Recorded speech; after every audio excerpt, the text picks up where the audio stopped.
Subject ज्ञान YouTube channel आपका हार्दिक स्वागत करता है। सब्जेक्ट ज्ञान यूट्यूब चैनल को लाइक, शेयर, कमेंट कीजिए और सब्सक्राइब करके बेल आइकन दबाइए। प्रस्तुत है कक्षा 12वीं भूगोल के नोट्स। मैं भंवरलाल मीणा और मेरे साथ सहयोग करें श्री राम जी जाखड़।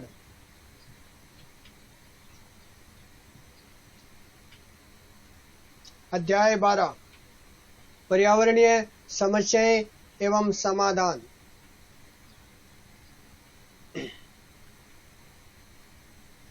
पर्यावरण शब्द संस्कृत के परि उपसर्ग यानी चारों ओर और आवरण से मिलकर बना है, जिसका अर्थ है बाहरी आवरण, अर्थात जो हमें चारों तरफ से घेरे हुए है, जिसमें जीव जंतु निवास करते हैं, उसे पर्यावरण कहते हैं। पर्यावरण के लिए इन्वायरमेंट शब्द का सर्वप्रथम प्रयोग कार्लाइल द्वारा किया गया। किसके द्वारा किया गया? कार्लाइल द्वारा किया गया था। पर्यावरण प्रदूषण की बात करें तो पर्यावरण प्रदूषण शब्द लैटिन भाषा के पोल्यूट्स शब्द से बना है, जिसका अर्थ होता है दूषित करना। क्या होता है? दूषित करना। वायु, जल एवं मृदा के भौतिक, रासायनिक व जैविक गुणों में होने वाला परिवर्तन जो मानव एवं प्राकृतिक तत्वों को हानि पहुंचाता है, प्रदूषण कहलाता है। क्या कहलाता है? प्रदूषण। प्रदूषण के प्रकार यदि देखें तो वायु प्रदूषण, जल प्रदूषण, ध्वनि प्रदूषण, मृदा प्रदूषण, रेडियो एक्टिव प्रदूषण और पॉलीथीन प्रदूषण, औद्योगिक प्रदूषण, तापीय प्रदूषण आदि प्रमुख रूप से पाए जाते हैं। वायु प्रदूषण की बात करें तो वायु प्रदूषण विभिन्न गैसों का मिश्रण है, जिसमें सर्वाधिक हाइड्रोजन 78%, ऑक्सीजन 21%, आर्गन 93% और कार्बन डाइऑक्साइड 0.3% पाई जाती है। मानव एक दिन में 22,000 बार श्वास लेता है, जिसमें 16 किग्रा वायु का उपयोग होता है और शुद्ध वायु में हानिकारक व विषैले गैसीय पदार्थ मिलने से वायुमंडलीय वातावरण में उत्पन्न असंतुलन को वायु प्रदूषण कहते हैं। देखिए, वायु प्रदूषण स्रोत के आधार पर दो प्रकार का होता है।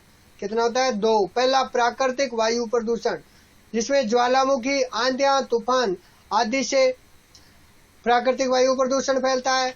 दूसरा मानव जनित वायु प्रदूषण, जिसमें जलाऊ लकड़ी, उद्योग, परिवहन साधन आदि से मानव जनित वायु प्रदूषण फैलता है।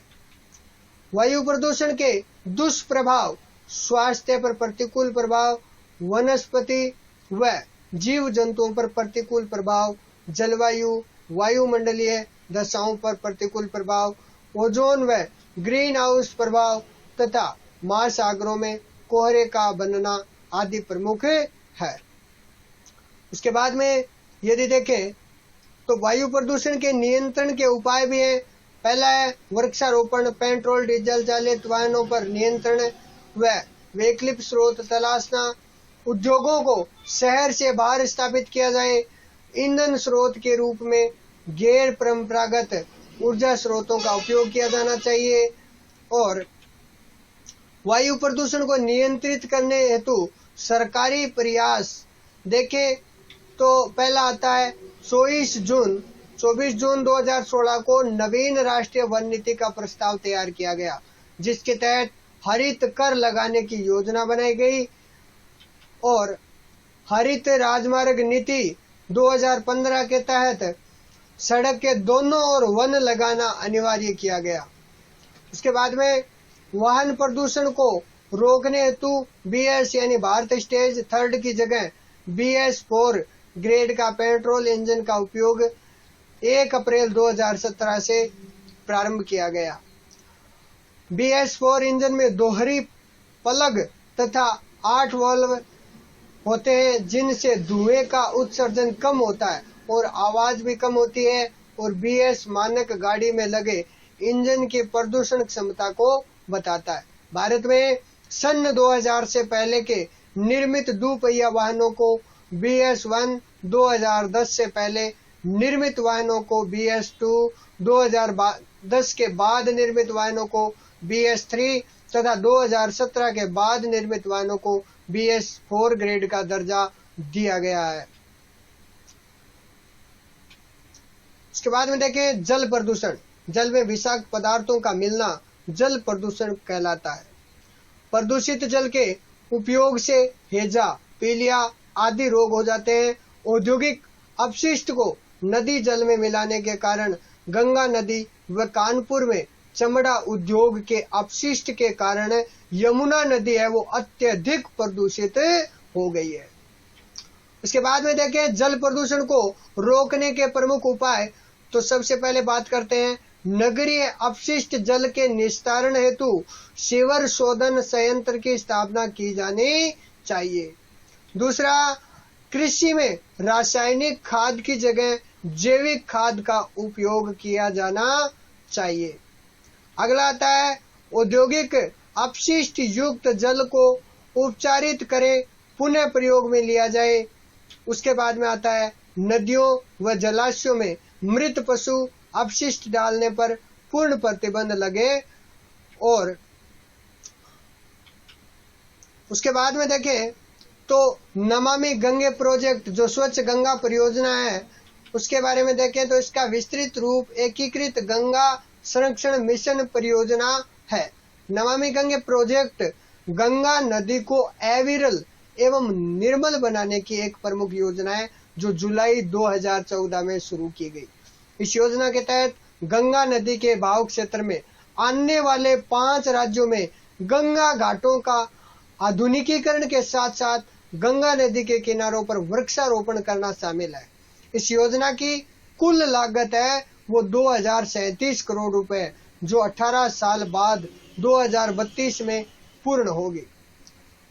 आगे आता है ध्वनि प्रदूषण। तो ध्वनि प्रदूषण की बात करें तो अत्यधिक तीव्र व असहनीय ध्वनि को ध्वनि प्रदूषण कहते हैं।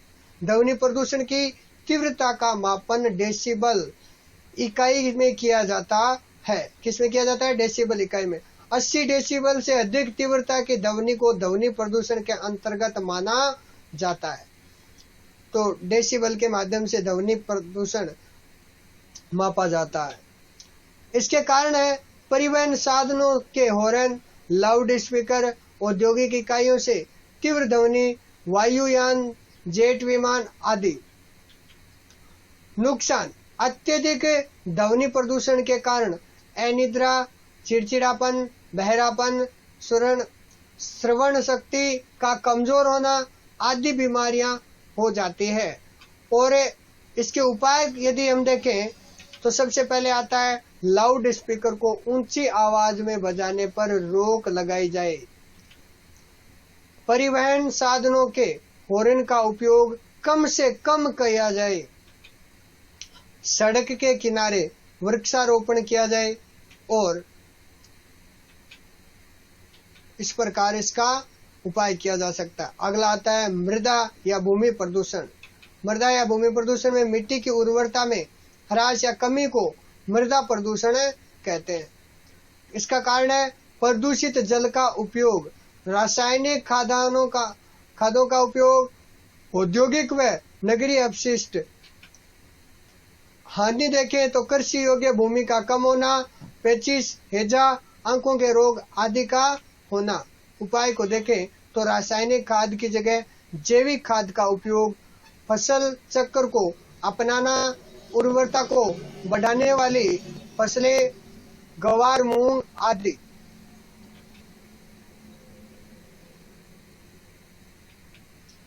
अम्ल वर्षा। अम्लीय वर्षा की यदि हम बात करें तो वर्षा जल में अम्ल की उपस्थिति को अम्लीय वर्षा कहते हैं। औद्योगिक इकाइयों व वाहनों से उत्सर्जित सल्फर डाइऑक्साइड व नाइट्रोजन ऑक्साइड गैसें वायुमंडल में पहुंचकर जल से रासायनिक क्रिया करके सल्फ्यूरिक व नाइट्रिक अम्ल का निर्माण करती है। जब ये अम्ल वर्षा जल के साथ धरातल पर पहुंचता है तो इसे अम्ल वर्षा कहते हैं। देखिए अम्ल वर्षा का पीएच 5.5 से कम होता है। शुद्ध जल का पीएच 5.5 से 5.7 के बीच होता है। यदि जल का पीएच 4 से कम होता है तो यह जैविक समुदाय के लिए हानिकारक होता है। अम्ल वे पदार्थ हैं जो पानी में घुलने पर मुक्त हाइड्रोजन आयन यानी OH+ का निर्माण करते हैं। पीएच स्केल का मान 0 से 14 के मध्य होता है, जिसका प्रयोग H आयन का स्तर ज्ञात करने में करते हैं। पीएच का मान 0 से 7 अम्लीय, 7 उदासीन या तटस्थ, 7 से 14 क्षारीय प्रवृत्ति को दर्शाता है। पीएच स्केल की खोज डेनमार्क के वैज्ञानिक सोरेनसेन ने की थी। सल्फर डाइऑक्साइड व नाइट्रस ऑक्साइड के स्रोत, परिवहन के साधन, कोयला व जल विद्युत संयंत्र से, पेट्रोल दहन से और खनिज तेल शोधनशालाएं जीवाश्म ईंधन के दहन से तथा स्वचालित वाहनों से अम्लीय वर्षा के प्रभाव को देखें तो मिट्टी की उत्पादकता है वो घट जाती है। पेयजल भंडार दूषित हो जाता है, जिसके प्रयोग से त्वचा, स्वास्थ्य तथा आंखों में जलन जैसी बीमारियां हो जाती है। वह वनों की वाष्पो उत्सर्जन क्रिया व प्रकाश संश्लेषण की क्रिया धीमी हो जाती है। अम्लीय वर्षा से वनों को सर्वाधिक नुकसान जर्मनी में हुआ। ब्रिटेन व जर्मनी स्थित औद्योगिक कारखानों से निकली सल्फर डाइऑक्साइड व नाइट्रिक ऑक्साइड के कारण नॉर्वे, स्वीडन व फिनलैंड में अम्लीय वर्षा होती है, जिसके कारण इन देशों की झीलों में जैविक समुदाय समाप्त हो चुका है। इसलिए अम्ल वर्षा को झील कातिल के नाम से भी जाना जाता है। अम्ल वर्षा को स्टोन कैंसर भी कहते हैं, क्योंकि अम्ल वर्षा संगमरमर व पत्थरों से निर्मित भवनों को क्षति पहुंचाती है। आगरा का ताजमहल का किला अम्ल वर्षा के कारण धुंधला व हरे रंग का प्रभाव हो रहा है।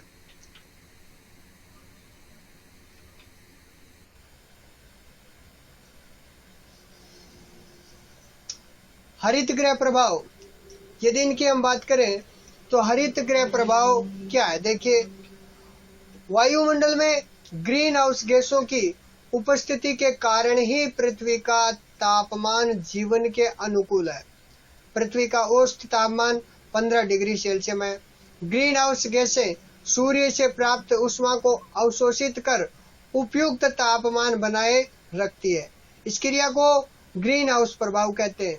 ग्रीन हाउस कांच के बने छोटे पौधा घर होते हैं जो सूर्य की ऊष्मा को अंदर तो आने देते हैं परंतु बाहर निकलने से रोकते हैं। इससे पूरा हाउस गर्म हो जाता है। ऐसे पौधा घरों का उपयोग ठंडे प्रदेशों में सब्जियां उगाने के लिए किया जाता है। ग्रीन हाउस गैसों की अधिक मात्रा होने पर तापमान अधिक बढ़ने लगता है। वैश्विक तापमान का मापन वर्ष 1860 में प्रारंभ में किया गया। तब से लेकर अब तक तापमान निरंतर वृद्धि हो रही है और मुख्य रूप से 6 हरित गृह कैसे मानी गई, जिनमें कार्बन डाइऑक्साइड सबसे प्रमुख है और प्राकृतिक रूप से पृथ्वी को गर्म करने का कार्य वायु में उपस्थित जल वाष्प करती है। लेकिन मानवीय कारणों से हरित गृह प्रभाव उत्पन्न करने वाली गैसों जैसे CO2, methane, nitrous oxide, CFC आदि की मात्रा निरंतर बढ़ रही है। CFC गैसों का सर्वाधिक उत्सर्जन USA, रूस, जापान, चीन, ब्रिटेन आदि देशों में किया जाता है। ग्रीन हाउस गैसें और उसके ग्रीन हाउस गैसों में CO2 इसके स्रोत है औद्योगिक इकाइयां, ईंधन के दहन आदि से। मीथेन पालतू पशुओं की जुगाली के से धान तथा चावल के खेतों से होती है। नाइट्रस ऑक्साइड उर्वरकों के उपयोग से वह लेग्यूमिनेसी कुल के पौधों जैसे दलहन आदि। CFC वातानुकूलित मशीनों, रेफ्रिजरेटरों, एरोसोल फार्म गद्दे आदि से। फ्रेऑन सबसे घातक क्लोरोफ्लोरोकार्बन है। जल वाष्प की बात करें तो जल स्रोतों से जल के वाष्प बनने से भी होता है। ग्रीन हाउस उत्पन्न करने वाली ये प्रमुख गैसें हैं। उसके बाद में अगले बिंदु पर चलते हैं तो ओजोन क्या है? देखिए, फ्रांसीसी वैज्ञानिक जॉन फोरियर फोरियर ने सबसे पहले 1827 में ग्रीन हाउस प्रभाव का पता लगाया। मानवीय कारणों से CO2 की मात्रा में वृद्धि तथा तापमान में होने वाली वृद्धि को 1957 में अमेरिकी वैज्ञानिक रोजर रेवेल ने मानवकृत हरित गृह प्रभाव नाम दिया। बढ़ते हरित गृह प्रभाव की ओर विश्व का ध्यान आकृष्ट करने के लिए 1989 में UNEP द्वारा ग्लोबल वार्मिंग यानी ग्लोबल वार्मिंग का नारा दिया गया।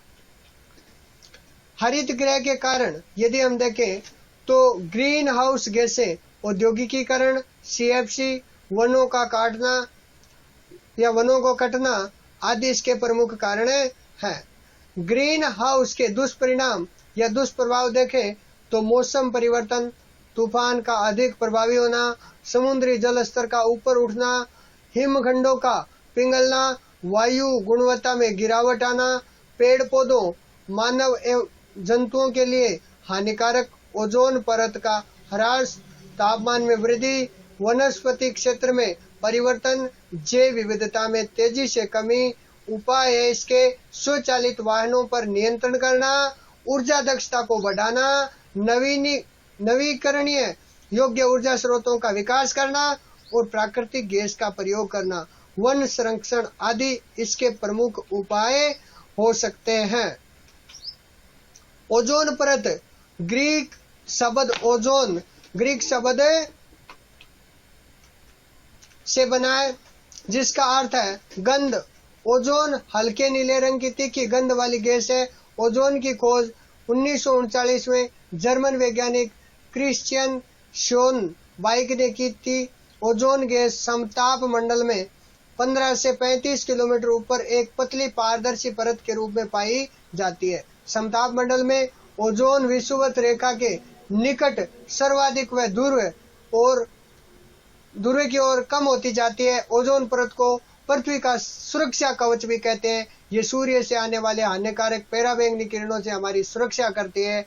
ओजोन परत में छिद्र का पता सर्वप्रथम ब्रिटिश वैज्ञानिक जोसेफ फोरमैन ने 1985 में अंटार्कटिका के ऊपर लगाया। ब्रिटिश वैज्ञानिकों ने पाया कि बसंत ऋतु सितंबर से अक्टूबर में अंटार्कटिका के ऊपर ओजोन परत में काफी रिक्तता आ जाती है।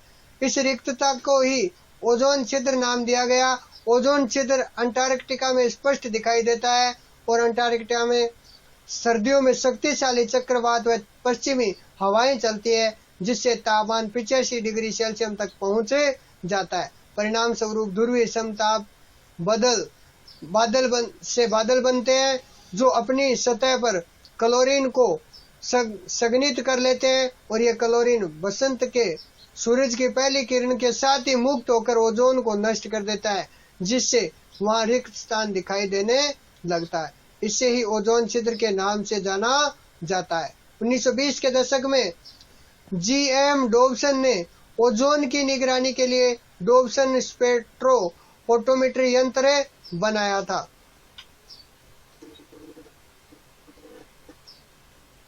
ओजोन परत क्षरण के कारण यदि देखें तो ओजोन परत के क्षरण के लिए मुख्य जिम्मेदार हेलोजन गैस हैं जिनमें chlorofluorocarbon, chlorine, bromine, methyl chloroform आदि प्रमुख हैं जो ओजोन से रासायनिक क्रिया करके उसे नष्ट कर देती है।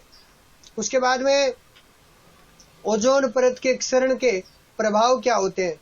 देखिए, त्वचा का कैंसर, मोतियाबिंद जैसे रोग का होना, पलवक नष्ट होने के कारण समुद्री जीव को खतरा होना और फसलों की मात्रा व गुणवत्ता में कमी आना और भूमध्य रेखीय क्षेत्रों में तापमान में वृद्धि होना, ये सारे ओजोन परत क्षरण के प्रमुख प्रभाव हैं। ओजोन परत बचाने हेतु प्रयास यदि देखें तो ओजोन परत के क्षरण के बारे में लोगों को जागरूक करने और इसे बचाने के लिए संभव समाधान की खोज हेतु 1995 से प्रतिवर्ष 16 सितंबर को अंतर्राष्ट्रीय ओजोन दिवस का आयोजन किया जाता है। मॉन्ट्रियल कनाडा प्रोटोकॉल 16 सितंबर 1987 का संबंध ओजोन परत के क्षरण से है जो इतिहास में सबसे सफल अंतर्राष्ट्रीय पर्यावरण संधि के रूप में जानी जाती है। पर्यावरण एवं पृथ्वी की रक्षा के लिए किए गए वैश्विक प्रयास को यदि हम देखें तो पहला है स्टॉकहोम सम्मेलन। पर्यावरण की रक्षा हेतु प्रथम वैश्विक सम्मेलन 5 जून 1972 को स्वीडन के स्टॉकहोम शहर में शुरू हुआ। 1972 से 5 जून को विश्व पर्यावरण दिवस के रूप में मनाया जाता है।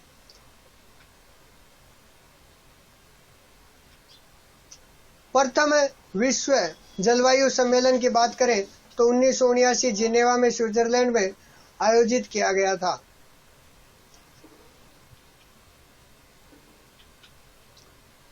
वियना ऑस्ट्रिया सम्मेलन 1985 ओजोन परत के क्षरण हेतु प्रथम अंतर्राष्ट्रीय सम्मेलन। उसके बाद में प्रथम पृथ्वी शिखर सम्मेलन 1992 को ब्राजील के रियो डी जेनेरो शहर में किया गया, जिसका प्रमुख विषय ग्लोबल वार्मिंग तथा टिकाऊ विकास रहा है। उसके बाद में देखें क्योटो प्रोटोकॉल जापान में 1997 में आयोजित विश्व पर्यावरण सम्मेलन, जिसमें चर्चा का विषय ग्रीन हाउस गैसें व ग्लोबल वार्मिंग रहा। उसके बाद में देखें कि द्वितीय पृथ्वी शिखर सम्मेलन 2002 को दक्षिणी अफ्रीका के जोहान्सबर्ग में आयोजित किया गया था और इसे +10 सम्मेलन भी कहते हैं। इसका प्रमुख विषय सतत पोषणीय विकास रहा। उसके बाद में आगे चलते हैं, देखते हैं कि नासा द्वार सम्मेलन 2007 इंडोनेशिया के बाली द्वीप में आयोजित हुआ, जिसमें आईपीसीसी की चौथी रिपोर्ट पेश की गई। IPCC inter government panel of climate change यानी यूएनए की सबसे बड़ी संस्था है और भारत के राजेंद्र पंचौरी इसके अध्यक्ष रह चुके हैं। 2007 में इस संस्था को पर्यावरण के क्षेत्र में विशेष योगदान के लिए नोबेल पुरस्कार दिया गया। आगे बात करें तो नागोया प्रोटोकॉल, जो जापान के नागोया शहर में 2010 में आयोजित वैश्विक सम्मेलन, जो जैव विविधता एवं सतत विकास पर केंद्रित रहा। उसके बाद में बात करें तो विश्व पृथ्वी सम्मेलन 2016 में 22 अप्रैल 2016 को संपूर्ण विश्व में 46 बार विश्व पृथ्वी दिवस मनाया गया, जिसकी थीम पृथ्वी के लिए वृक्ष थी। उसके बाद में यदि हम देखें कौन कौन से दिवसों के रूप में मनाए जाते हैं, कौन सी दिनांक, तो विश्व धरोहर दिवस के रूप में 18 अप्रैल को मनाया जाता है। विश्व पृथ्वी दिवस 22 अप्रैल को, विश्व जैव विविधता दिवस 22 मई को, विश्व जनसंख्या दिवस 11 जुलाई को, विश्व ओजोन दिवस 16 सितंबर को, विश्व पर्यावरण दिवस 5 जून को और राष्ट्रीय प्रदूषण रोकथाम दिवस 2 दिसंबर को, विश्व मृदा दिवस 5 दिसंबर को और हरित उपभोक्ता दिवस है वो 28 दिसंबर को मनाया जाता है। इससे छोटा प्रश्न बन सकता है, इसलिए इसको एक बार पुनः रिवीजन अवश्य कर लेना। उसके बाद में ये जो प्रमुख दिवस है, उसके बाद में आगे चलते हैं प्रमुख संस्थाएं जिनका नाम और उसका विस्तृत रूप और उनका मुख्यालय। कई बार इनका विस्तृत रूप भी आपसे पूछ लिया जाता है, जैसे यूएनईपी का विस्तृत रूप बताओ तो संयुक्त राष्ट्र पर्यावरण कार्यक्रम, इसका मुख्यालय नैरोबी केन्या में है। IUCN, इसका विस्तृत रूप international union for conservation of nature and natural resources है, जिसका मुख्यालय इंग्लैंड स्विट्जरलैंड में है। उसके बाद में ट्रैफिक, इसका विस्तृत रूप है वो trade record analysis of flora and fauna in commerce यानी पादप एवं जंतु के अवैध व्यापार पर नियंत्रण रखता है। इसका मुख्यालय कैम्ब्रिज यूके में। WWF यानी world wide fund for nature, ये प्रतीक चिन्ह लाल पांडा। उसके बाद में IPCC international panel on climate change, इसका मुख्यालय वो जिनेवा स्विट्जरलैंड के अंदर स्थित है। उसके बाद में ये थी आपकी अंतर्राष्ट्रीय पर्यावरणीय संस्थाएं। उसके बाद में आगे चलते हैं, कुछ और संस्थाएं हैं जिनके नाम है BSI botanical survey of India, जिसका मुख्यालय कोलकाता पश्चिम बंगाल में है। WLII wildlife institute of India, जिसका मुख्यालय देहरादून उत्तराखंड के अंदर है। काजरी central arid zone research institute, जो जोधपुर राजस्थान के अंदर है, इसका मुख्यालय स्थित है। FRI forest research institute, Dehradun Uttarakhand में इसका मुख्यालय स्थित है। और नीरी राष्ट्रीय पर्यावरण अभियांत्रिक शोध संस्थान जिसका मुख्यालय नागपुर महाराष्ट्र के अंतर्गत है स्थित है। ये भी भारतीय संस्थाएं एवं संगठन है। उसके बाद में यदि हम देखें तो अगले वीडियो में देखेंगे। यदि आपको ये वीडियो पसंद आया है तो आप सब्जेक्ट ज्ञान YouTube चैनल को लाइक, शेयर, कमेंट कीजिए और सब्सक्राइब करके बेल आइकन को दबाइए। आपने अपना अमूल्य समय दिया, इसके लिए आपका बहुत बहुत धन्यवाद। खुश रहिए, स्वस्थ रहिए, सुरक्षित रहिए। आगे फिर कभी किसी नई महत्वपूर्ण जानकारी के साथ उपस्थित होंगे। तब तक के लिए धन्यवाद। और कर दिखाइए कुछ ऐसा कि दुनिया करना चाहे आपके जैसा। इसी के साथ मैं भंवरलाल मीणा, नमस्कार, धन्यवाद। अगले वीडियो में मिलेंगे।